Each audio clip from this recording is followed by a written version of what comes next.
Right. If you had to send one welterweight in there right now to save a rescue dog's life, no kill shelter, by the way. But who would you send in there? I think most people, right, even if it's a 51% majority, would send Michael Morales in there. I think a lot of people would send Carlos Prates in there. Maybe it would be Usman. I really think if I'm looking at the rescue dog right now, I'm sending Yaroslav Amosov in there. That's who I'm sending in there. Wow. I think Carlos Prates' ability to find a finish, right? I do think potentially the reckless abandon of Prates could find a magic moment against Islam, but I think it potentially could be also a very long night for Prates.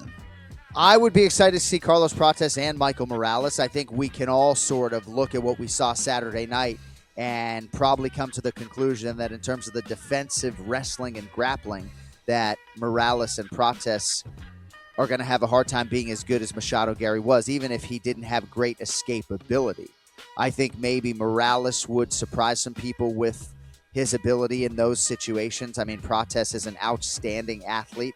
I've sort of said for a while, I don't know how anybody holds up underneath Prates' power over 25 minutes, but Kenny Florian would tell you Morales is even more powerful. So as I opened the pay-per-view last week, the welterweight division has never been more threatening at the top, and they're all chasing Islam. It's going to be interesting to see the direction in which the UFC goes. You know, one final thing I'll say about Carlos Prates, really one of the biggest stars in the promotion right now. And if you do Morales versus Islam, you do run the risk potentially of not getting that Islam versus Carlos Prates fight. And so I believe Prates will get that next shot because ultimately I think the promotion doesn't want to miss out on that opportunity.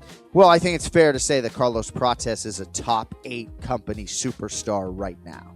And Michael Morales maybe would be less a betting underdog than Carlos Prates, but I think in terms of a thesis statement that is strike while the iron is hot, you make a lot of good points that Islam Makhachev versus Carlos Prates is a monumentally huge fight. And despite the fact that Michael Morales weighed in as the backup, I wouldn't be surprised if that's the direction in which they go.